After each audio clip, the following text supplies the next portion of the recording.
கர்த்தருடைய நாமத்திற்கு மகிமை உண்டாவதாக.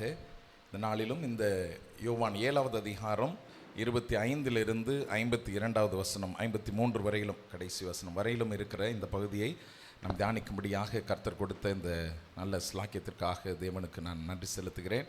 நம்முடைய பாஸ்டருக்காகவும் நம்முடைய சபைக்காகவும் நன்றி செலுத்துகிறேன். இந்த பகுதியை நாம் வாசிக்கும் பொழுது இதனுடைய பின்னணி என்ன என்பதை நாம் அறிந்து கொள்வது மிகவும் நமக்கு உதவியாக இருக்கும். இந்த யோவான் 7வது அதிகாரம் நடக்கும் பொழுது இந்த ஃபீஸ்ட் ஆஃப் டேபர்நாக்கிள்ஸ், கூடார பண்டிகை என்ற காரியம், கூடார திருவிழா என்று அழைக்கப்படுகிற அந்த காரியம் அந்த சிச்சுவேஷனில் என்ன செய்கிறது, நடந்து கொண்டு இருக்கிறது. இந்த கூடார பண்டிகை என்றால் என்ன, இதனுடைய பின்னணி என்ன என்று பார்த்தா, இது யூதர்களினுடைய முக்கியமான பண்டிகைகளில் ஒரு பண்டிகையாக இருக்கிறது.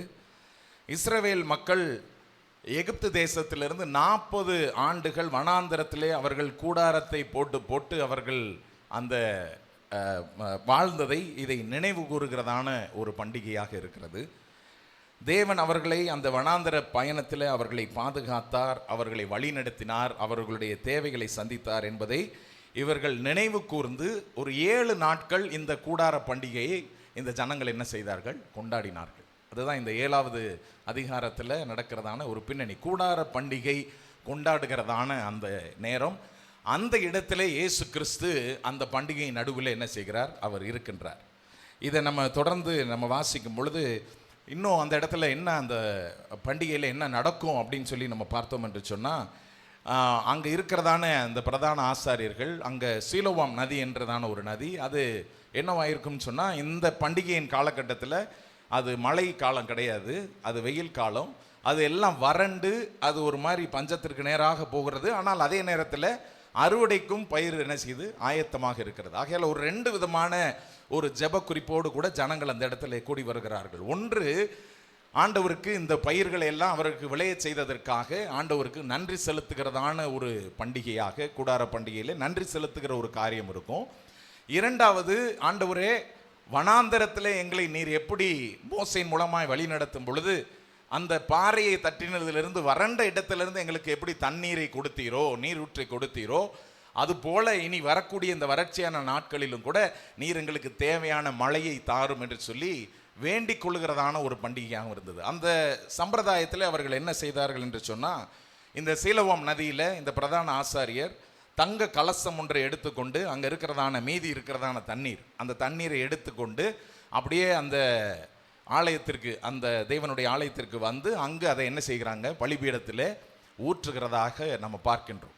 இது ஒரு சடங்காச்சாரமாக 7 நாட்களும் செய்து வருவார்கள். 7வது நாள் ரொம்ப முக்கியமான நாள், கடைசி நாள், பண்டிகையின் கடைசி நாள். அந்த 7வது நாளில் 7 முறை இந்த தண்ணியை எடுத்து கொண்டு போய் அந்த ஆலயத்திலே ஊற்றி அதை வழிபடுகிற, ஆண்டவரிடத்தில் வேண்டிக் கொள்ளுகிறதான ஒரு ஜெபத்தை செய்து வந்த ஒரு பழக்கத்தை வழக்கமாக என்ன செய்திருந்தாங்க, கொண்டிருந்தார்கள். ஸோ இதுதான் இந்த கூடார பண்டிகையினுடைய பின்னணி. இந்த கூடார பண்டிகையின் பின்னணியில் இயேசு கிறிஸ்து ஜனங்கள் மத்தியில் நின்று 3 முறை பேசுகிறதை நாம் காண்கின்றோம். இயேசு கிறிஸ்து முதலாவதாக அந்த இடத்துல நின்று பேசும் பொழுது, ஆண்டவர் அந்த சத்தியத்தை பேசும் பொழுது, அவர் வந்ததான நோக்கத்தை பேசும் பொழுது, நான் என்ன இடத்திலிருந்து வந்தேன், எந்த இடத்திற்கு போகிறேன், நீங்கள் பரிசுத்த ஆவியானவரை நீங்கள் பெற்றுக்கொள்வீர்கள், அப்பொழுது உங்களிடத்திலிருந்து ஜீவ ஊற்று புறப்படும் என்றெல்லாம் ஆண்டவர் சத்தியத்தை பேசும் பொழுது, சத்தியம் ஜனங்களுடைய இருதயங்களை என்ன செய்தது, பிரித்தது. இந்த இடத்துல முக்கியமாக நாம் நின்று கவனிக்க வேண்டியது என்ன என்று சொன்னால், வேத வசனம், ஆண்டவருடைய சுவிசேஷம் ஜனங்களை அப்படியே இருக்கிற வண்ணமாகவே அப்படியே என்ன செய்யாது, ஒரு மாதிரி மென்மையாக அழைத்து கொண்டு போகாது. சத்தியத்தை அறிவீர்கள், சத்தியம் உங்களை என்ன செய்யும், விடுதலை ஆக்கும் என்று வேதம் சொல்லுகிறது. ஆகையால் இந்த இடத்துல இயேசு கிறிஸ்து பேசும் பொழுது ஜனங்களுக்குள்ளே பிரிவினை உண்டாகிறது. எப்படி பிரிவினை உண்டாகிறது? அவர்கள் அதுவரைக்கும் இந்த பிரதான ஆசாரியர்களும் வேதபாரர்களும் என்ன கற்றுக் கொடுத்தார்களோ, என்ன பழக்கங்களை கற்றுக் கொடுத்தாங்களோ, என்ன சம்பிரதாயங்களை சொல்லி அவர்களை வழி நடத்தினார்களோ, அதுக்குள்ளேயே நடந்துக்கிட்டே இருந்தாங்க. அப்போ இந்த பிரதான ஆசாரியர்களையும் வேதபாரர்களையும் பார்த்தா ஜனங்களுக்குள்ள ஒரு விதமான பயம் எப்பயுமே என்ன செய்துட்டு இருந்தது, இருந்து கொண்டே இருந்தது. அவர்களும் அப்படிதான் அவர்களை வச்சிருந்தாங்க. நீங்க கொஞ்சம் இந்த சம்பிரதாயத்திலிருந்து, சடங்குகளிலிருந்து நீங்க மாறிட்டீங்கன்னு சொன்னா வேதம் சொல்லுகிறதான இந்த காரியங்களை தான் நாங்கள் உங்களுக்கு என்ன செய்கிறோம், சம்பிரதாயமாக சடங்காக நாங்கள் உருவாக்கி வைத்திருக்கிறோம். இதிலிருந்து நீங்க கொஞ்சம் டீவியேட் ஆனீங்கன்னு சொன்னா நீங்க சபிக்கப்பட்ட ஜனங்களாக இருப்பீர்கள், நீங்கள் ஆண்டவராலே ஆசீர்வதிக்கப்படாத ஜனங்களாக மாறிவிடுவீர்கள் என்று சொல்லி ஜனங்கள் மீது அதிகமான சுமைகளை ஏற்றி கொண்டிருந்தார்கள். சில ஜனங்கள் தேவனை குறித்து அறிந்திருந்தார்கள். இப்போ இந்த இடத்துல இந்த குரூப் எப்படி புரியுது அப்படின்னு சொன்னால் 4 கூட்டமாக இந்த இடத்துல ஜனங்கள் பிரிகிறார்கள் என்று சொல்லி பார்க்கின்றோம். இது வேத வசனத்தில் நம்ம பார்க்கும் பொழுது 4 குழுக்களாக இவர்கள் பிரிகிறார்கள். இந்த வசனம் எங்கென்று சொன்னால்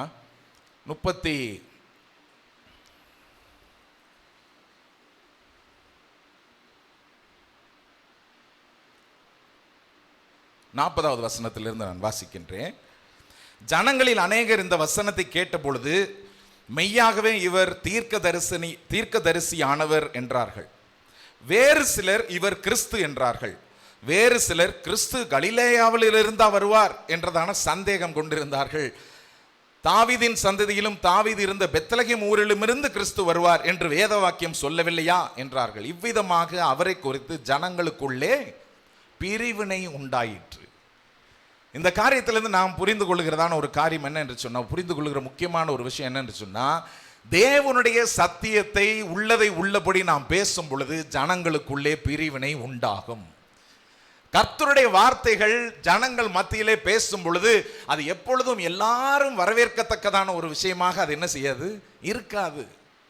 இது இயேசு கிறிஸ்து பேசும் பொழுது அதற்கு முன்னாடி வரைக்கும் இந்த ஜனங்கள் எல்லாம் அந்த பரிசேயர்கள் வேதபாரர்கள் என்ன சொல்லி கொடுத்தாங்களோ அதிலேயே ஃபாலோ பண்ணிட்டு வந்தாங்க. இயேசு கிறிஸ்து பேசும் பொழுது ஜனங்களுக்குள்ளே பிரிவினை உண்டாயிற்று. அப்போ இயேசு கிறிஸ்து பிரிவினை உண்டாக்கவாக வந்தார். இயேசு கிறிஸ்து சத்தியத்தை அறிவிக்க வந்தார். சத்தியத்தை அறிவீர்கள், சத்தியம் உங்களை இப்படிப்பட்ட அடைப்புகளில் இருந்து, இப்படிப்பட்ட நெருக்கங்களில் இருந்து, தவறான புரிதல்களில் இருந்து உங்களை விடுதலையாக்கும் என்று சொல்லி தேவனாகிய கர்த்தர் இயேசு கிறிஸ்து நமக்காக சத்திய வசனத்தை பேசினார். 4 விதமான குரூப்ஸ் இந்த இடத்துல என்ன செய்யறாங்க, பிரிகிறாங்க. சிலர் இயேசுவை விசுவாசித்தனர். சிலர் இயேசுவை மெய்யாகவே இவர் ஒரு பெரிய தீர்க்கதரிசி என்று சொல்லி அவரை தீர்க்கதரிசி லெவலில் மட்டும் வச்சுட்டு அவரை பாராட்டினாங்க. சிலர் அவர் மீது சந்தேகம் கொண்டார்கள். இவர் இங்கிருந்து வருவார், இவர் இப்படியா அப்படியா அப்படின்னு சொல்லி யோசிக்கிறவர்களாக இருந்தார்கள். வேறு சிலர் இதை ஏற்றுக்கொள்ள மனதில்லை, அவரை கொலை செய்யும்படியாக என்ன செய்தார்கள், வகை தேடினார். 4 விதமான குழுக்கள் இந்த இடத்துல ஜனங்கள் பிரிகிறார்கள் என்று சொல்லி பார்க்கின்றோம். இதை யோசிக்கும் பொழுது எனக்கு இந்த நோக்கியா ஃபோன் இதை குறித்து யோசிக்கும் போது, எக்ஸாம்பிள் எடுக்கும்போது இந்த நோக்கியா ஃபோன் ஞாபகம் வந்துச்சு. நம்ம எல்லாருமே இந்த 1990s லேட் 90sலையும் ஏர்லி 2000லையும் பார்த்தீங்கன்னா நோக்கியா ஃபோன் யூஸ் பண்ணியிருப்போம். நோக்கியா ஃபோன் இந்த ஃபோன் இண்டஸ்ட்ரியில் அது ஒரு தவிர்க்க முடியாத ஒரு பிளேயராக ஒரு கம்பெனியாக என்ன செய்தது இருந்தது. இன்றைக்கி நோக்கியா கம்பெனி எங்கே இருக்குன்னு என்ன செய்யாது தெரியாது, மாறிடுச்சு. என்ன காரியம், எதனால் இப்படி மாறுச்சு அப்படின்னு சொன்னால், இந்த நோக்கியா கம்பெனி அவங்க தயாரித்த இந்த பட்டன் ஃபோனில் ரொம்ப ஸ்ட்ராங்கான நம்பிக்கை என்ன செய்திருந்தாங்க, வச்சுருந்தாங்க. இதை தாண்டி எதுவும் வர முடியாதுன்னு. ஸோ அந்த பட்டன் ஸ்டைலில் அப்போ கார்பரேட் வேர்ல்டுக்குள்ளேயும் ரொம்ப ஃபேமஸாக இருந்தது பிளாக்பெரின்ற ஒரு ஃபோன். அவங்க கீபோர்டில் இருக்கிற மாதிரியே எல்லா கீஸும் ஃபோனில் வச்சு அவங்களும் ரொம்ப ஸ்ட்ராங்கான ஒரு மார்க்கெட்டை கார்பரேட் சைடும் பிடிச்சி வச்சுருந்தாங்க. அப்போது இந்த கம்பெனிஸ்லாம் இப்படி இருந்துகிட்டு இருக்கும் பொழுது 2000 ஆண்டு 2005, 2006 அந்த டைமில் ஆப்பிள் தன்னுடைய ப்ராடக்டை பட்டனே இல்லாமல் நாங்கள் ஒரு ஃபோன் என்ன செய்கிறோம், கொண்டு வர்றோம், பட்டனே அதில் இருக்காது, அது ஒரு டச் பேஸ்ட் ஃபோன் அப்படின்னு சொல்லி கொண்டு வரும் பொழுது இவர்களெல்லாம் பார்த்து அது எப்படி சாத்தியம், அந்த டெக்னாலஜி எப்படி சாத்தியம், அது முடியாது அப்படின்னு சொல்லி இவர்கள் நம்பினதில் ரொம்ப ஸ்ட்ராங்காக என்ன செஞ்சுக்கிட்டே இருந்தாங்க, நின்று கொண்டே இருந்தாங்க.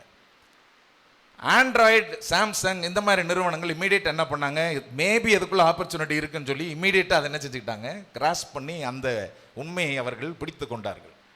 இன்றைக்கி நம்ம பார்த்தோம் என்று சொன்னால் மார்க்கெட்டில் லீடிங் மொபைல்ஸ்ன்னு பார்த்தோம் சொன்னால் ஆப்பிள் அண்ட் சாம்சங் தான். டச் ஃபோன்ஸில் ஆப்பிள் அண்ட் சாம்சங் தான் இன்றைக்கி ஃபுல் மார்க்கெட் பிடிச்சது. நோக்கியா காணாமே போயிடுச்சு. இந்த இம்மீடியட்டாக கிராப் பண்ணவங்க சிலர் நம்பினார்கள். இயேசு கிறிஸ்து தம்முடைய வார்த்தைகளை பேசும் பொழுது, நானே வழியும் சத்தியமும் ஜீவனுமாய் இருக்கிறேன், நான் இதற்காகத்தான் வந்திருக்கிறேன் என்று சொல்லி அவர் அறைகூவல் விடும் பொழுது அவரை முழுவதுமாய் நம்பினார்கள், அவரை பற்றி கொண்டார்கள், அவர்கள் காப்பாற்றப்பட்டார்கள். வேறு சிலர் என்ன பண்ணாங்க, இது நல்லா இருக்கு, இந்த ஃபோன் வந்திருக்கு, புதுசாக வந்திருக்கு, நல்லா இருக்கு அப்படின்னு சொல்லி அப்ரிஷியேட் பண்ணிட்டு என்ன செஞ்சுட்டாங்க, அவங்க அந்த ஃபோனை விட்டு மாறலை. அந்த டச்லேயே கொஞ்ச நாள், அந்த பட்டன்ஸ்லேயே என்ன செய்தாங்க, கொஞ்ச நாள் சர்வை பண்ணாங்க. சிலர் அவரை தீர்க்கதரிசி என்றார்கள், அவருடைய அற்புதங்களை கண்டார்கள். ஆனால் அவரை தேவனாக என்ன செய்யலை, இருதயத்தில் ஏற்றுக்கொள்ளவில்லை. அவரை மேசியாவாக, எங்களை மீட்க வந்ததான தெய்வம் என்பதை அவர்களுடைய இருதயத்தில் ஏற்கவில்லை. ஆனால் அவரை தீர்க்கதரிசி, அவர் அற்புதம் செய்கிறவர், இன்னும் கிறிஸ்து வந்தா இன்னும் இதை விட பெரிய அற்புதம் செய்வாரோ என்று சொல்லி இன்னும் அவர்கள் எதிர்பார்த்து கொண்டிருந்தவர்களாக இருந்தார்கள். இன்னும் வேறு சிலர் என்ன செய்தாங்க, அவர்கள் சந்தேகப்பட்டார்கள் என்று சொல்லி நம்ம பார்க்கின்றோம்.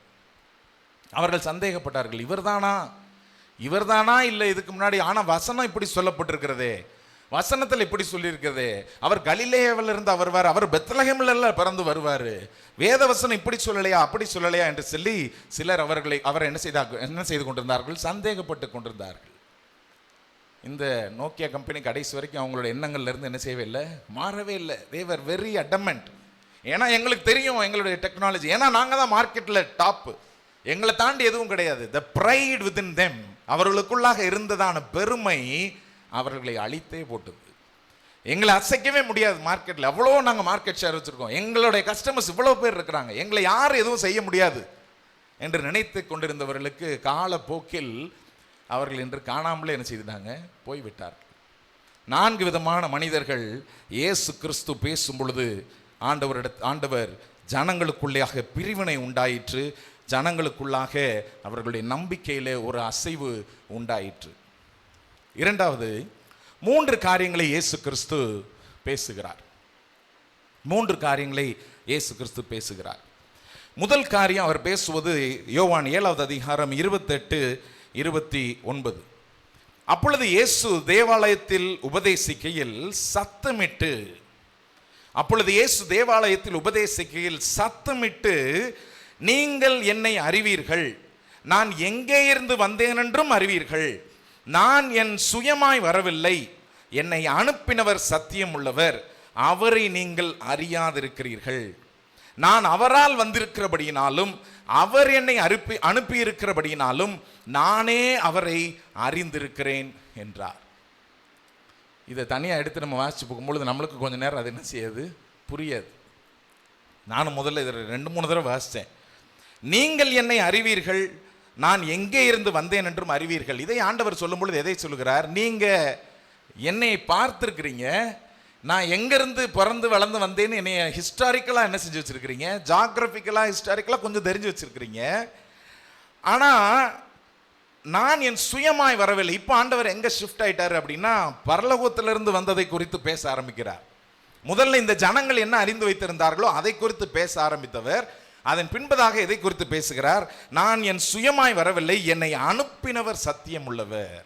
அவர் பிதாவை குறித்து இப்ப பேச ஆரம்பிச்சிட்டாரு, பரலோகத்தை குறித்து பேச ஆரம்பிச்சிருக்கிறாரு. என்னை அனுப்பினவர் சத்தியம் உள்ளவர், அவரை நீங்கள் அறியாதிருக்கிறீர்கள். நீங்க ரொம்ப உலக பிரகாரமாக நீங்க ஒரு முறைமையில சடங்காச்சாரத்துல வேதத்தை எப்படி சொல்றாங்களோ அதை அப்படி லோக்கலா நீங்க என்ன செய்து வச்சிருக்கிறீங்க, ஜியோகிராபிக்கலா எல்லாம் அறிஞ்சு வச்சிருக்கிறீங்க.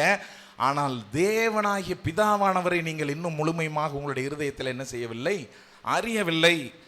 நான் அவரால் வந்திருக்கிறபடினாலும், பிதாவாகிய தேவன் என்னை அனுப்பியிருக்கிறார், அவர் என்னை அனுப்பி இருக்கிறபடினாலும் நானே அவரை அறிந்திருக்கிறேன். எனக்கு மட்டும்தான் அவர் யாருன்னு எனக்கு தெரியும், ஏன்னா நான் அங்கிருந்து வந்திருக்கிறேன். எனக்கு மட்டும்தான் பிதாவானவர் எப்படிப்பட்ட குணாதிசயம் உள்ளவர், அவர் என்ன நோக்கத்தோடு கூட இந்த உலகத்திற்குள்ளாக என்னை அனுப்பி இருக்கிறார், எந்த நோக்கத்தோடு கூட ஒவ்வொரு மனிதனையும் அவரோட கூட சேர்த்துக் கொள்கிறார் என்பதெல்லாம் அவருக்கு தெரியும். நான் அவர்கிட்ட இருந்து வந்ததுனால எனக்கு அவரை பற்றி தெரியும், ஆனால் உங்களுக்கு இன்னும் அவரை பற்றி என்ன செய்யாது, தெரியாது என்கிறார். இரண்டாவதாக ஆண்டவர் பேசுகிறதான காரியம் யோவான் 7வது அதிகாரம் தொடர்ந்து 33-34 திரும்பவும் பேசுகிறார். இதற்கு முன்னாடி என்ன நடக்குதுன்னா, ஜனங்கள் அவரை குறித்து முறுமுறுக்கிறதை பரிசேயர் கேட்டபொழுது அவரை பிடித்து கொண்டு வரும்படி பரிசேயரும் பிரதான ஆசாரியரும் சேவகரை அனுப்பினார்கள். இவர் இப்படி பேச ஆரம்பிச்சோடனே ஜனங்களுக்குள்ள முறுமுறுப்புறது, இவர் என்ன இப்படி பேசுறாரு, வைக்கிறாரு, அத்தாரிட்டியோட பேசுறாரு, தெளிவா பேசுறாரு, இவர் இப்படி பேசுறாரு அப்படின்னு சொல்லிட்டு ஜனங்களுக்குள்ள முறுமுறுப்பு உண்டாகும் பொழுதே இந்த பிரதான ஆசாரியர்கள் சேவகரை அனுப்பி அவரை பிடித்து கொண்டு வரும்படி அனுப்புகிறார்கள். அப்பொழுது இயேசு அவர்களை நோக்கி இரண்டாவது அவர் பேசுகிற காரியம், இன்னும் கொஞ்ச காலம் நான் உங்களுடனே கூட இருந்து பின்பு என்னை அனுப்பிவிடத்திற்கு போகிறேன். என்னை அனுப்பி இருக்கிறாரு, நான் இங்கே வந்திருக்கிறேன், இன்னும் கொஞ்ச காலம் தான் நான் உங்களோடு கூட இருப்பேன். ஹிஸ்டாரிக்கலாக இதை சொல்கிறாங்க. ஒரு 6 மாதத்திற்கு இயேசு சிலுவையில் அறையப்பட்டு பரலோகத்தை எடுப்பதற்கு ஒரு 6 மாதத்திற்கு முன்பதாக இந்த சம்பவங்கள் நடக்கிறது என்று சொல்லி வேத ஆராய்ச்சியாளர்கள் சொல்லுகிறாங்க. ஆகையால் ஆண்டவர் சொல்லுகிறார், இன்னும் கொஞ்ச காலம் நான் உங்களோட கூட இருந்து பின்ன என்னை அனுப்பியவரிடத்திற்கு போகிறேன். நீங்கள் என்னை தேடுவீர்கள், ஆனாலும் என்னை காண மாட்டீர்கள். நான் இருக்கும் இடத்திற்கு நீங்கள் வரவும் முடியாது, வரவும் கூடாது என்கிறார். அப்பொழுது திரும்ப யூதர்கள், இவரை நாம் காணாதபடிக்கு இவர் எங்கே போவார்? வேற எங்கேயாவது இங்கே போயிடுவாரா? கிரேக்கருக்கு உபதேசம் பண்ணுவாரா? என்னை தேடுவீங்க ஆனாலும் காண மாட்டீர்கள், நான் இருக்கிற இடத்துல உங்களால் வரக்கூடாதுன்னு சொல்றாரே, அப்படின்னா என்ன சொல்ல வர்றாரு, எதற்கு சொல்றாரு அப்படின்னு சொல்லி இவர்களுக்குள்ளே இன்னும் என்ன செய்ய ஆரம்பிக்குது, யூதர்களுக்குள்ளே ஜனங்களுக்குள்ளே முறுமுறுப்பும் பேச்சு இன்னும் அதிகமாக ஆகிறது. இப்போ தேவன் இந்த இடத்துல சொல்லுகிறதான காரியம், ஒரு சின்ன லைஃப் உங்களுக்கு இருக்குது, ஒரு சின்ன கேப் இருக்குது. You have a window of grace, ஒரு கிருபையின் காலம் ஒன்று இருக்கிறது. அந்த காலத்திற்குள்ளாக நீங்கள் பற்றி கொள்ளுங்கள். நான் சில நாட்கள் தான் உங்களோடு கூட இருப்பேன், அதன் பின்பதாக என்னை அனுப்புகிறவரிடத்திற்கு போகிறேன். ஆகையால் அந்த கிருபையின் காலத்திற்குள்ளாக அனுப்பின தேவனை நீங்கள் அறிந்து கொள்ளுங்கள், நீங்கள் மீட்கப்படுங்கள் என்று சொல்லி தேவன் அவர்களுக்குள்ளாக சொல்கிறதை பார்க்கின்றோம். மூன்றாவதாக இயேசு கிறிஸ்து இந்த பகுதியில் என்ன பேசுகிறார்? யோவான் 7:37-38 வசனத்தில், பண்டிகையின் கடைசி நாளாகிய பிரதான நாளிலே இயேசு நின்று சத்தமிட்டு, பண்டிகையின் கடைசி நாளாகிய பிரதான நாளிலே, நான் ஏற்கனவே சொன்ன மாதிரி அந்த 7வது நாளிலே இயேசு நின்று சத்தமிட்டு, ஒருவன் தாகமாய் இருந்தால் என்னிடத்தில் வந்து பானம் பண்ண கடவன். வேத வாக்கியம் சொல்லுகிறபடி, என்னிடத்தில் விசுவாசமாய் இருக்கிறவன் எவனோ அவன் உள்ளத்திலிருந்து ஜீவ தண்ணீர் உள்ள நதிகள் ஓடும் என்றார். தம்மை விசுவாசிக்கிறவர்கள் அடைய போகிற ஆவியை குறித்து இப்படி சொன்னார். இயேசு இன்னும் மகிமைப்படாதிருந்தபடியினால் பரிசுத்த ஆவி இன்னும் அருளப்படவில்லை. மூன்றாவதாக இந்த இடத்துல தேவன் ஜீவ தண்ணீரை பற்றி பேசுகிறார், தண்ணீரை பற்றி பேசுகிறார். இது காரியம் என்ன அப்படின்னா, நான் ஏற்கனவே சொன்ன மாதிரி அந்த 7வது நாளில் அந்த திருவிழா, அந்த பண்டிகையினுடைய உச்சகட்ட நாள். அந்த 7வது நாளிலே பிரதான ஆசாரியர் 7 முறை தன்னுடைய தங்க கலசத்தை எடுத்துக்கொண்டு அந்த சீலோவாம் நதியில் இருக்கிற தண்ணீரை எடுத்துக்கொண்டு ஆலயத்திற்குள்ளாக வந்து அந்த தண்ணீரை என்ன செய்கிறாரு? ஊற்றுகிறார். ஊற்றி அவர்களுடைய ஜெபம் எல்லாம், ஆண்டவரே இனி வரக்கூடிய வறட்சி நாளிலே எங்களுடைய நிலத்தை, எங்களுடைய ஜனத்தை எப்பொழுதும் மழையினால எங்களை தொடர்ந்து என்ன செய்யுங்க, பஞ்ச காலத்திற்குள்ளாக நாங்கள் போகாதபடி எங்களை காத்துக்கொள்ளும் என்று சொல்லி ஆண்டவரை வேண்டிக் கொண்டார்கள். அப்போ எல்லாருமே அந்த தண்ணீர் எடுத்துட்டு போறது, அந்த தண்ணீரை ஊற்றுகிறது, இதில் எல்லா ஜனங்களுக்கு ஒரு கண்ணும் கருத்துமா இருந்த அந்த சூழல்ல இயேசு கிறிஸ்து சொல்லுகிறாரு, ஒருவன் தாகமாய் இருந்தால் என்னிடத்தில் வந்து பானம் பண்ண கடவன். நீங்க எடுத்துட்டு போற இந்த தண்ணி, நீங்க எடுத்துட்டு போற இந்த காரியம் எல்லாம் கொஞ்ச நாள்ல என்ன செஞ்சிரும்? வற்றி போயிடும். ஆனால் நீங்க என்னிடத்துல வந்தீங்கன்னா நான் தருகிறதான ஆவியை நீங்கள் பெற்றுக்கொண்டீர்கள் என்று சொன்னா, என்னை விசுவாசிக்கிறவர்களுக்கு பரிசுத்த ஆவியானவரை தேவன் தருகிறது அதிக நிச்சயம். அந்த பரிசுத்த ஆவியானவரை உங்களுக்குள்ளாய் பெற்றுக்கொள்ளும் பொழுது நீங்கள் ஜீவ தண்ணீர் உள்ள நதிகளாக நீங்க மாறிடுவீங்க, உங்களிடத்திலிருந்து ஊற்றுக்கண் திறக்கப்படும் என்று சொல்லி இயேசு கிறிஸ்து 3 முக்கியமான சத்தியங்களை அந்த இடத்துல பேசி சொல்லுகிறார்.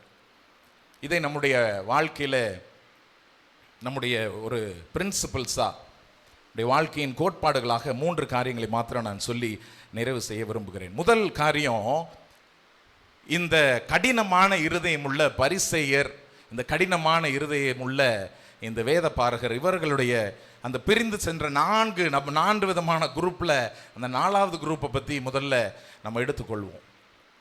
அவர்கள் தங்களுக்குள்ளே தங்களுடைய அறிவை குறித்தும் தங்களுடைய அனுபவத்தை குறித்தும் தங்களுக்கு வேதத்தின் மீது இருந்ததான அந்த அதீத ஞானத்தை குறித்தும் தங்களுக்குள்ளாக பெருமை கொண்டார்கள், மெச்சி கொண்டார்கள். அதனால இயேசு கிறிஸ்து சொல்லுகிறதான காரியம் எதுவுமே இருந்து அவர்களுடைய இருதயத்துக்குள்ள என்ன செய்ய முடியல, போக முடியல. பெருமையானது அவர்களுக்குள்ளாக அதிகமாய் கொண்டிருந்தது. நம்ம எப்படி இந்த நோக்கிய எக்ஸாம்பிள் சொன்னேன், அவங்களுக்குள்ள பெருமை 40% மேல எங்களுக்கு கஸ்டமர் பேஸ் இருக்கு. இன்னும் மேபி நடந்து முடிந்த எலெக்ஷன் கூட இப்படியா கூட இருந்திருக்கலாம். எங்களுக்கு இவ்வளோ பர்சன்டேஜ் இருக்கு, அவ்வளோ பர்சன்டேஜ் இருக்குன்னு மேபி ஒரு ஓவர் கான்ஃபிடென்ஸாக கூட இருந்திருக்கலாம். 40% எங்களுக்கு இருக்கிறாங்க அப்படிங்கிறதான பெருமையை கொண்டிருந்த அந்த நிறுவனத்தை போல சில நேரங்களில் எனக்கு எல்லாம் தெரியும், நான் எல்லாவற்றையும் அறிந்திருக்கிறேன், எனக்கு தெரியாத எதுவும் இல்லை, என்னுடைய அனுபவம் எனக்கு தெரியும், என்னுடைய அறிவாற்றல் எனக்கு தெரியும், நான் படித்து வந்திருக்கிறது எனக்கு தெரியும், எனக்கு எப்படி காரியங்களை கையாளணும் என்று தெரியும், எனக்கு தெரியும் என்கிறதான அந்த அகந்தை நம்மை ஆளுகை செய்யும் பொழுது, அந்த மனிதர்களை ஆளுகை செய்யும் பொழுது அவர்களால் இயேசு கிறிஸ்து அழைக்கிற சத்தத்தை அவர்களால் கேட்கக்கூடாமல் போனது. நீதிமொழிகள் 16வது அதிகாரம் 18வது வசனம் இப்படியாய் சொல்லுகிறது, அழிவுக்கு முன்னானது அகந்தை, விழுதலுக்கு முன்னானது மனமேட்டிமை. அழிவுக்கு முன்னானது அகந்தை, விழுதலுக்கு முன்னானது மன மேட்டிமை என்று சொல்லி பார்க்கிறோம். தேவன் பெருமையுள்ளவர்களுக்கு எதிர்த்து நிற்கிறார், தாழ்மையுள்ளவர்களுக்கோ கிருபை அளிக்கிறார் என்று யாக்கோபிலும் நாம் வாசிக்கின்றோம். நாகாமான் கூடிய கதையை பற்றி நம்மளுக்கு தெரியும். 2 ராஜாக்கள் 5வது அதிகாரத்தில் நம்ம பார்க்கின்றோம். நாகமானுக்குள்ளாக அவன் ஒரு பெரிய ராஜாவினிடத்தில் இருக்கிறதான ஒரு பெரிய தளபதி. அவன் தளபதியாக இருந்தாலும், ஒரு பெரிய வீரனாக இருந்தாலும், ராஜாவுக்கு அடுத்த ஸ்தானத்தில் ராஜாவோடு கூட பேசுகிறதான ஒரு தொடர்பெல்லாம் இருந்ததுனால அவனுக்குள்ள ஒரு பெரிய வைராக்கியம், தைரியம், எல்லா கான்ஃபிடன்ஸ் எல்லாமே அவனுக்குள்ள இருந்தது. ஆனால் அவனுக்கு நம்ம எல்லாரும் அறிந்திருக்கிறபடினால் அவனுக்கு குஷ்டரோகம் இருந்தது. அப்போ அவனுடைய வீட்டில் இருந்ததான அந்த வேலைக்கார பணிப்பெண் சொல்லுகிறா, நீங்கள் இஸ்ரவேலுக்கு போனீங்கன்னா அங்கே ஒரு மனுஷன் இருக்கிறாரு, அந்த தீர்க்கதரிசியின் இடத்துல போனீங்கன்னு சொன்னால் உங்களுடைய குஷ்டரோகம் என்ன செய்யும், சுத்தமாகும், நீங்கள் சுகமாவீர்கள் என்று சொல்லுகிறார். இவரும் சரி போகலாம், எனக்கு விடுதலை ஆனால் போதும் அப்படின்னு சொல்லிட்டு இவரும் படை சூழ அங்கே போகிறார். ஆனால் அங்கே போய் இவர் எலிசாவினுடைய வாசலில் நின்றுட்டு எதிர்பார்த்துருக்கிறது என்ன அப்படின்னா, எலிசா வருவார், இவருடைய கையெல்லாம் பார்ப்பார், கையெல்லாம் தடவி விடுவார், அப்படி வானத்தை நோக்கி ஜெபம் பண்ணுவார். இதெல்லாம் செய்த உடனே தன்னிடத்தில் இருக்க குஷ்டரோகம் போயிரும்னு இவர் மனசில் கற்பனை பண்ணி ஒரு ஃப்ரேம் செட் பண்ணி வச்சிட்டார். இப்படி தான் நடக்கணும், இப்படி நடந்தால் எனக்கு இதாகும் அப்படின்னு இவர் மைண்டில் ஒன்று ஃப்ரேம் பண்ணி வச்சிட்டார். ஆனால் எலிசா வெளியவே வரல. அவர் உள்ளேருந்தே அவருடைய வேலைக்காரனை அனுப்பிச்சி விட்டு அவனை போய் அந்த யோர்தான் நதியில் ஒரு 7 தடவை முங்கி எந்திரிச்சு போக சொல்லி சரியாக போயிடும் அப்படின்னு ஒரு ஆளை அனுப்பிச்சி விட்டு சொல்கிறார். இவர் வெளியில் வந்து சொல்கிறார், நீங்கள் போகும்போது அப்படியே யோர்தான் நதியில் ஒரு 7 தடவை முங்கி எந்திரிச்சிட்டு போங்க, உங்கள் குஷ்டரோகம் சரியாகணும். இதை கேட்டவுடனே நாகமானுக்கு என்ன வந்துருச்சு, கோபம் வந்துருச்சு. நாகமான் கடும் கோபம் கொண்டு புறப்பட்டு போய் அவன் வெளியே வந்து நின்று தன் தேவனாகிய கர்த்தருடைய அவர் என்ன சொல்றாரு, நீ வந்து வெளியே நின்று கர்த்தருடைய நாமத்தை தொழுது உன்னுடைய கையினால் இந்த இடத்தை தடவி குஷ்டரோகத்தை இப்படி நீக்கி விடுவான் என்று எனக்குள் நினைத்திருந்தேன். நான் ஸ்நானம் பண்ணி சுத்தம் பண்ணுறதற்கு நான் இங்கே வரணும், இந்த யோர்தானுக்கா வரணும், அது எங்கள் ஊரில் இதை விட சிறப்பான நதிகள் எல்லாம் என்ன செய்யுது இருக்குது, நான் அங்கேயே போயிடுவேனே அப்படின்னு கோபமாகி போகும் பொழுது திரும்ப அவனுடைய வேலைக்காரன் பணிவிடைக்காரன் சொல்லுகிறான், ஐயா ஒருவேளை அவருக்கு உங்களுக்கு கஷ்டமான சில விஷயங்கள்லாம் செய்ய சொன்னால் நீங்கள் என்ன செஞ்சுருப்பீங்கல்ல, அவர் ரொம்ப சிம்பிளானது தானே செய்கிறாரு, அதை ஏன் நீங்கள் செய்யக்கூடாது அப்படின்னு வருந்தி கேட்டபடினால அப்புறம் தான் அவனுடைய கர்வத்திலிருந்து பெருமையிலிருந்து அவன் இறங்கி சரி கேட்குறேன் அப்படின்னு சொல்லி போய் முங்கி எழுந்த உடனே அவன் சுகத்தை பெற்றான். கர்த்தர் தாழ்மையுள்ளவர்களுக்கோ கிருபை அளிக்கிறார். கடின இருதயம் உள்ளவர்கள் தேவனுடைய ஆசீர்வாதத்தை என்ன செய்வதில்லை, சுதந்திரிப்பதில்லை என்று சொல்லி நாம் பார்க்கின்றோம். நம்முடைய ஒரு அருமையான மிஷனரி சாது சுந்தர் சிங் நம்ம கேள்விப்பட்டிருப்போம், சில இடங்களில் படித்திருப்போம்.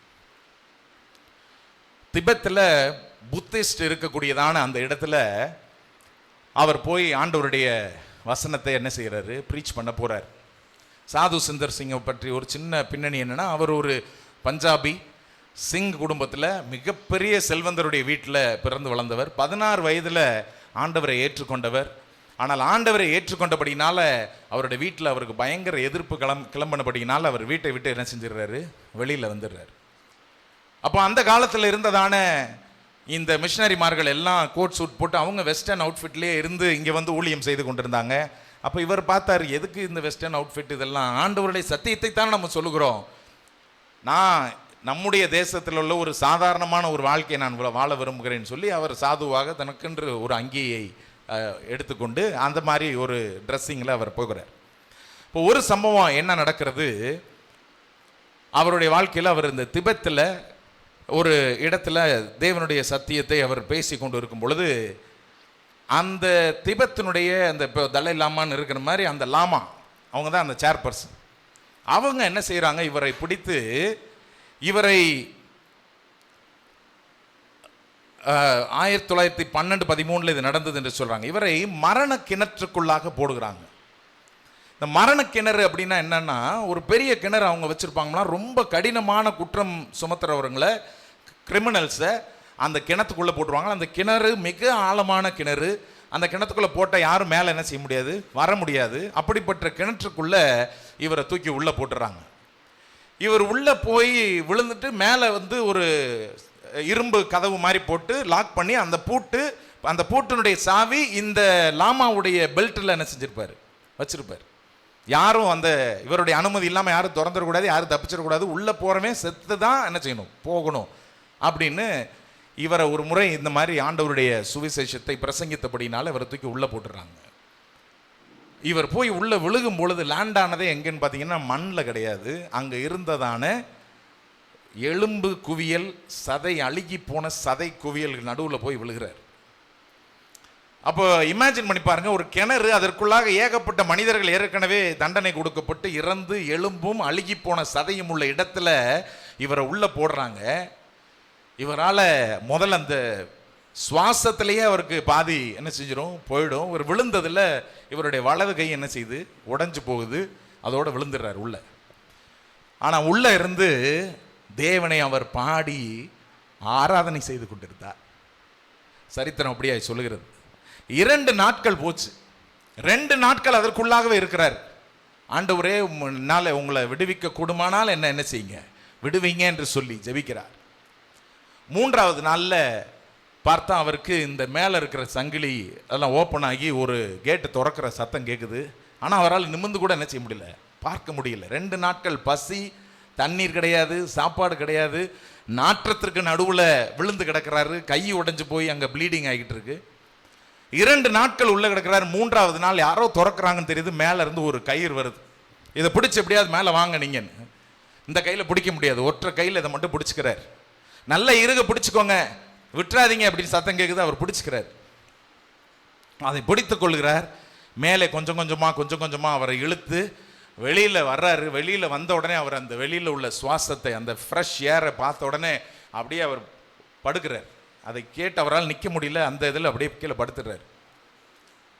அவர் மயங்கி விழுகிற மாதிரி விழுந்துடுறாரு. சில நேரம் கழித்து திரும்ப அந்த இடத்துலேருந்து எந்திரிச்சு பார்க்குறாரு. பார்த்தா இவரை காப்பாற்றின நபரை காணோம், கயிறை காணோம். கிணறு எங்கே இருக்குன்னு பார்க்கும் பொழுது கிணறு மூடப்பட்டிருக்கிறது, பூட்டு போடப்பட்டிருக்கிறது, பூட்டு திறக்கவே இல்லை. திரும்பவும் எந்திரிச்சு அவருக்குள்ள ஆண்டவர் இந்த அற்புதத்தை செய்தார்னு உற்சாகமான உடனே அதே இடத்திற்குள்ளாக, திபெத்துக்குள்ளாக திரும்பவும் போகிறாரு. தேவனை குறித்து அந்த மார்க்கெட் பிளேஸில் போய் ஆண்டவருடைய அன்பையும் அற்புதத்தையும் அவருடைய அதிசயங்களையும் அவர் எதற்காக வந்தார் என்றதான சத்தியத்தையும் அவர் பகிர ஆரம்பிக்கிறார். இதையெல்லாம் பார்த்து கொண்டிருந்ததான அந்த ஜனங்கள், இவர் உயிரோட வந்துட்டாருப்பா, நீங்க தூக்கி அந்த மரண கிணத்துல போட்டாலும் இங்க உயிரோட நின்று பேசிட்டு இருக்கிறாரு, அவரை கூட்டிட்டு வாங்க. யார் இதை சாவியை கொடுத்ததுன்னு சொல்லி அந்த சேர்பர்சன் அந்த லாமா எடுத்து தேடி பார்க்குறான். சாவி அவருடைய பெல்ட்லேயே தான் செய்யுது இருக்கிற. அன்றைக்கு அந்த லாமா அப்படி பாதம் பணிந்து விட்டு, தயவு செய்து இந்த இடத்த விட்டு நீங்கள் என்ன செஞ்சிருங்க, போயிடுங்க. இங்கே நிறைய குழப்பமும் நிறைய கூச்சல்களும் வந்துவிடும், மக்களுக்குள்ள போராட்டம் வந்துடும், தயவு செய்து நீங்கள் இந்த இடத்த விட்டு போயிடுங்கன்னு சொல்லி சேஃபாக அந்த பட்டணத்தை விட்டு என்ன செய்தாங்க, வெளியில் அனுப்பி வைத்தாங்க. இவருடைய இந்த அதிசயங்கள், தேவன் செய்கிற அற்புதங்கள், இவர் எளிமையாக பேசுகிறதான இந்த காரியங்கள், ஒரு வெறுங்காலில் அவர் நடந்து தேவனுடைய சுவிசேஷத்தை எல்லாம் அறிவித்ததெல்லாம் பார்த்தது கேள்விப்பட்டதான ஜனங்கள் இவருக்கு யூகேல ஒரு பிரிட்டிஷ் வந்து அவங்க என்ன செய்கிறாங்க, அங்கே வந்து நீங்கள் பேசுங்க, அங்கே இருக்கக்கூடிய பிஷப்ஸ்க்கு நடுவில் நீங்கள் வந்து பேசுங்கன்னு அவருக்கு ஒரு அழைப்பு வருது. அவரை அழைத்து கொண்டு போகிறாங்க. அங்கே போகிறாங்க. முதல்ல அவர் போய் நின்ன உடனே இந்த பிஷப்ஸ் இவங்க எல்லாம் அவரை பார்த்த உடனே, என்ன இவர் சாதாரண ஒரு உடையில் வெறுங்காலில் வந்திருக்கிறாரு, இவர் என்னத்தை பேச போறாரு, இவர் என்னத்தை பேசி நம்ம என்னத்தை இங்கே கேட்க போறோம், நம்ம எல்லாம் இங்கே இருக்கக்கூடிய பெரிய பெரிய சபைகளுடைய பிஷப்ஸாக இருக்கிறோம், பெரிய நம்மளுடைய ஆவிக்குரிய மனிதர்களாக இருக்கிறோம் என்று சொல்லி அவர்கள் தங்களுக்குள்ளே முறுமுறுத்து கொண்டிருந்தார்களாம். அப்போ அவர் எந்திரிச்சு அவர் பேச ஆரம்பித்தும் பொழுது அதை முறுமுறுக்கிறதை இவர் கேட்ட உடனே, இந்த கிராமத்திலிருந்து வந்ததான ஒரு எளிய இந்தியன் நமக்கு என்னத்தை கற்றுக் கொடுக்க முடியும் அப்படி என்று சொல்லி அவர்கள் பேசுறதை கேட்ட உடனே அவர் எழும்பி சொல்றாரு, நீங்கள் மேற்கத்திய கிறிஸ்தவர்கள் வேதாகமத்தை அலமாரியில் வைக்கப்பட்டுள்ள அழகான புத்தகத்தை போல நடத்துகிறீர்கள். ஆனால் இந்தியாவில் நாங்கள் ஜீவ தண்ணீருக்காக தாகத்துடன் இருக்கிறோம். அதை கண்டுபிடிக்கும் போது அதை முழுமையுமாக அருந்துகிறோம். உங்கள் பெருமை உங்கள் முழங்கால்களை மடக்கி தாழ்மையுடன் நிற்க முடியாத அளவிற்கு கடினப்படுத்தியதால் நீங்கள் ஆவிக்குரிய வறட்சியில் இருக்கிறீர்கள் என்று சொல்லி அந்த இடத்துல அவர் பேசுகிறார். அவர் பேசி அவருடைய அந்த பிரசங்கத்தை முடித்த உடனே அந்த பிஷப்ஸ் எல்லாம் அந்த இடத்துல ஆண்டவரிடத்துல தங்களுடைய உள்ளத்தை ஊற்றி அவர்கள் உடைந்து, நாங்கள் எப்படி ஒரு பெருமைக்குள்ளாக நாங்கள் கடந்து போயிட்டோம், எப்படி ஒரு எளிய மனிதன் இன்றைக்கு எங்களுடைய இருதயத்தை திறந்தார் என்று சொல்லி தேவனை அவர்கள் மகிமைப்படுத்தினார்கள். இந்த முதல் காரியம் இந்த பகுதியிலிருந்து நாம் கற்றுக்கொள்வது, நாம் பெருமையை விட தாழ்மையை நாம் தேர்ந்தெடுப்போம். இரண்டாவது ஒரு கோட்பாடு இந்த காரியங்களிலிருந்து நாம் கற்றுக்கொள்கிறதான விஷயம், இயேசு கிறிஸ்து அவர் பேசும் பொழுது கடைசியாக பேசுகிற அந்த வார்த்தையில் மூன்றாவது அவர் பேசின வார்த்தைகளை சொல்லுகிறார்.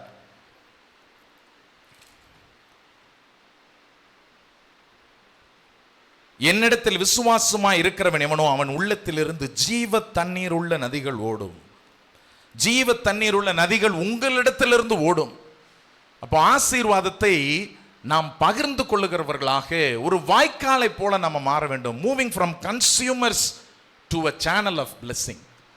எப்பொழுதும் ஆசீர்வாதம் எனக்கு வேண்டும், இது வேண்டும், அது வேண்டும் என்று சொல்லி பெற்றுக்கொள்ளுபவர்களாக மாத்திரமல்ல, நாம் ஒரு வாய்க்காலாக மாறும் பொழுது தேவன் அதிகமாய் நம்மை ஆசீர்வதிக்க முடியும். நான் பிள்ளைங்களுக்கு நான் முன்னாடி ஒரு எக்ஸாம்பிள் சொல்லும் பொழுது சொல்லுவேன், அவர்கள் முன்னாடி கூப்பிட்டு இருக்கிற புக்ஸ் எல்லாம் எடுத்து ஒரு கையில் வச்சுருந்தாங்கன்னு வச்சுக்கோங்களேன், ஒரு புக்ஸ் எல்லாம் எடுத்து அவங்க கையில் அடுக்கணும்னா ஒரு லெவல் வெயிட்டுக்கு மேலே அவங்களால என்ன செய்ய முடியாது, தூக்க முடியாது. மேபி ஒரு 100 புஸ்தகத்தை வேணால் என்ன செய்யலாம், அவங்க தூக்கிடலாம். அதுக்கு மேலே என்னால் தூக்க முடியல விட்டுருங்க அப்படிங்கிற நிலைமை தான் என்ன செய்வாங்க, வருவாங்க.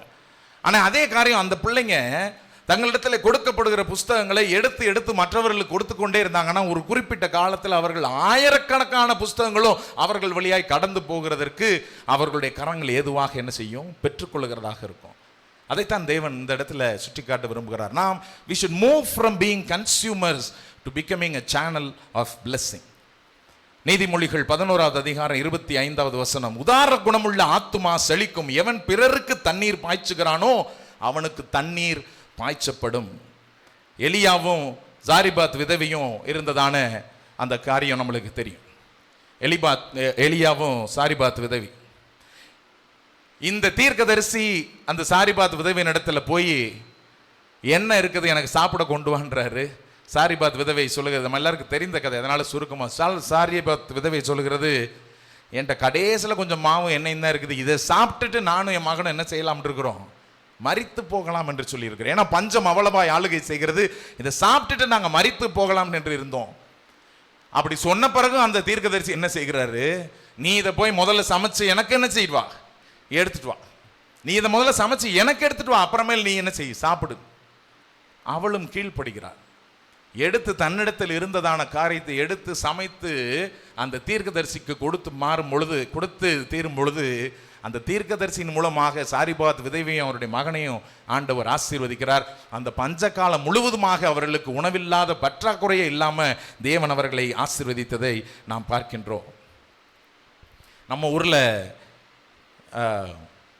தஞ்சாவூரில் நம்மளுக்கு திருச்சியில் போகும்பொழுது தெரியும், நம்மளுடைய அணைக்கட்டு கல்லணை, இந்த கல்லணை இதனுடைய சரித்திரம் நம்மளுக்கு தெரியும். சுமார் 2000 வருஷத்திற்கு மேலே இந்த கல்லணை என்ன செய்திருக்கிறாங்க, கட்டியிருக்கிறாங்க. மற்ற டேமுக்கும் இந்த கல் அணைக்கும் என்ன டிஃப்ரென்ஸு, மற்ற டேமுக்கும் இந்த கல்லணைக்கும் என்ன டிஃப்ரென்ஸு, இந்த மன்னன் அந்த காலத்தில் மிகவும் ஒரு அறிவு சார்ந்த அறிவாற்றலான ஒரு மன்னனாக இருந்தான். ஆகையால் என்ன செய்தாங்க, அந்த டைமில் மழை சீசன் வரும் பொழுது காவேரி வெள்ளம் எடுத்து பயங்கரமாக என்ன செய்யும், புரண்டு ஓடும்.